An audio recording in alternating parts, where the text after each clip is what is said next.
Bonjour et bienvenue dans l'épisode 2 de cette saison 1 consacrée au web. Les objectifs de cet épisode sont comprendre les formats d'images du web, intégrer des images de deux manières différentes, apprendre de nouvelles balises de structure de page, les styles CSS par classe et par ID et la gestion des couleurs.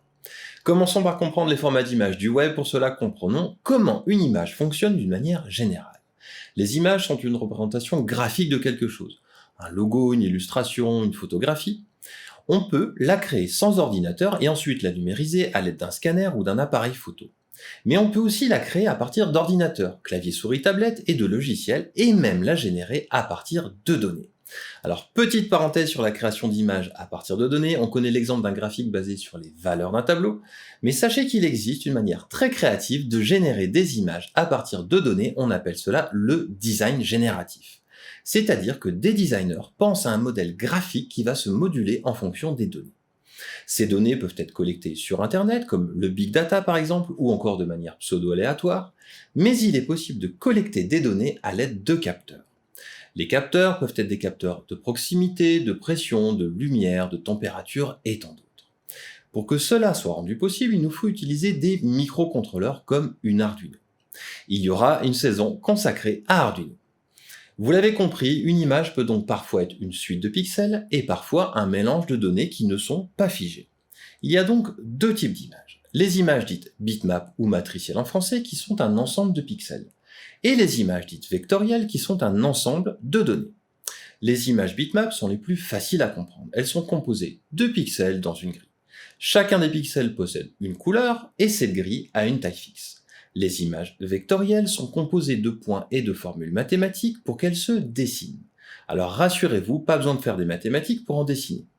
C'est le même principe que pour un jeu vidéo. En effet, un jeu vidéo n'est qu'un ensemble de données en 2D et 3D, et de formules pour que tout puisse bouger en temps réel en fonction de nos interactions, mais à la fin, on ne voit qu'une seule image à l'écran. Les images vectorielles ont donc un avantage, celui de pouvoir changer de taille sans perdre en qualité. Vectoriser, c'est passer d'une image bitmap en image vectorielle. Mais il n'est pas possible de tout vectoriser. En effet, les dégradés de couleurs ne se vectorisent pas. La vectorisation crée des aplats de couleurs et élimine donc les dégradés des photos. Les images bitmap sont parfaites dans certains contextes et les images vectorielles dans d'autres. Voilà pour les types d'images, mais il faut maintenant les stocker dans des fichiers. Pour chaque type d'image, il y aura donc un format de fichier. Vous connaissez certainement déjà le nom JPEG et GIF. Ce sont des formats d'images bitmap. Le JPEG ou JPG, c'est pareil, est un format d'image avec une perte de qualité mais qui est très léger. Pour du print, ce n'est pas un format à retenir car il dégrade l'image, mais pour l'écran, si c'est bien géré, c'est-à-dire pas trop compressé, alors c'est acceptable. Son téléchargement sera rapide et il va donc s'afficher rapidement. Le GIF est un format un petit peu spécial car il ne possède qu'un nombre limité de couleurs, mais il a la possibilité de contenir plusieurs images comme un mini-film. Les mêmes sont des GIFs. Il a une autre fonctionnalité très utile, il peut être transparent par endroits, comme par exemple pouvoir faire une image arrondie. Le dernier format le plus utilisé est le format PNG. Il possède une palette de couleurs complète, ne dégrade pas l'image et possède un fond transparent, mais ne permet pas de contenir plusieurs images, comme le GIF, et il est plus lourd que le JPEG. Pour les images vectorielles sur le web, il n'y a qu'un seul format, c'est le SVG. Voilà pour l'explication des formats d'images et surtout les types de fichiers images, et on passe tout de suite sur l'ordinateur pour les couleurs que nous avons abordées lors de l'épisode précédent. Nous avons vu lors du précédent épisode les couleurs de manière rapide, soit en utilisant un nom de couleur, red, white, yellow, soit en utilisant un code couleur RGB. Voici un sélecteur de couleurs dans Visual Studio Code. Peu importe le logiciel, le concept reste le même. Nous avons une possibilité de choisir une teinte de couleur et des variations de cette teinte de couleur, plus ou moins saturée de couleurs, plus ou moins lumineuse. Le codage des couleurs se fait en RGB, c'est-à-dire en rouge, en vert et en bleu. Ce n'est pas intuitif pour nous, mais ça l'est pour les écrans, car c'est comme ça qu'ils fonctionnent. Il y a 256 valeurs possibles pour le rouge, le vert et le bleu, 256 valeurs, c'est-à-dire un encodage 8 bits. Il existe une autre manière de coder les couleurs, c'est le modèle HSL. Hue en anglais, teinte en français. Donc une valeur de teinte, une saturation et une luminosité. C'est déjà beaucoup plus intuitif pour nous les humains. La valeur de la teinte varie de 0 à 360 degrés. C'est un cercle chromatique, mais représenté ici sur une barre. Les autres valeurs varient de 0 à 100. Voici deux manières de coder des couleurs avec des valeurs et des modèles que nous comprenons assez facilement. Cependant, il existe une troisième manière d'encoder des couleurs qui semble un petit peu plus barbare comme ça de loin, mais qui n'est pas très difficile à comprendre, c'est le modèle hexadécimal. La notation hexadécimale reprend la même notation que le RGB, mais en hexadécimal.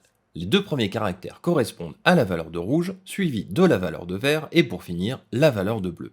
On place un dièse devant le code couleur. Bon, ça a l'air compliqué encore un petit peu comme ça, parce qu'il y a des chiffres, il y a des lettres, et c'est pas nos habitudes. Nous, on compte en base 10, c'est-à-dire qu'on a des chiffres qui vont de 0 à 9, on a des unités, des dizaines, etc., etc. Là, c'est de l'hexadécimal, c'est-à-dire qu'on compte de 0 à 15.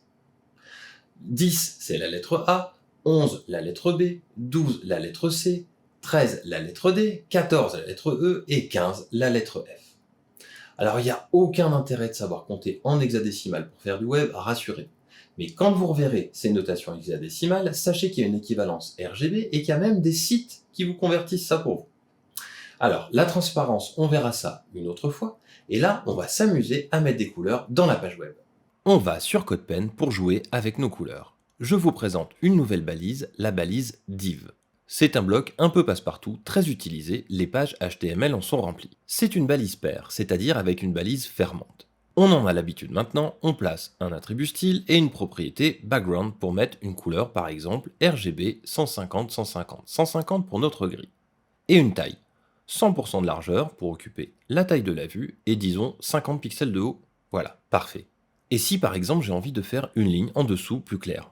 Facile, je copie-colle ce bloc, je change la couleur dans le style pour un gris à 200, 200, 200. Mais si par exemple je veux que ces lignes se répètent? Facile, je copie-colle les deux blocs, parfait, les lignes s'enchaînent. Mais maintenant, si je veux changer ce gris foncé par un gris foncé un petit peu plus foncé, je vais devoir le changer sur toutes les lignes et ça va être long. Eh bien non, car il existe le CSS. En effet, on va pouvoir créer un style qui s'applique à un div et un style qui s'applique à un autre div. On appelle ça une classe. On ajoute l'attribut classe à notre div, on crée une classe dans le panneau CSS avec un point devant le nom de la classe, on ajoute notre couleur et nos tailles de tout à l'heure, on copie-colle notre div, on crée une nouvelle classe pour la ligne plus claire en copiant la précédente, on modifie la valeur de couleur, et on recopie les deux divs pour faire plusieurs lignes. Changer une valeur dans une classe se répercute sur les divs concernés. C'est très puissant les classes, car on peut réutiliser les styles.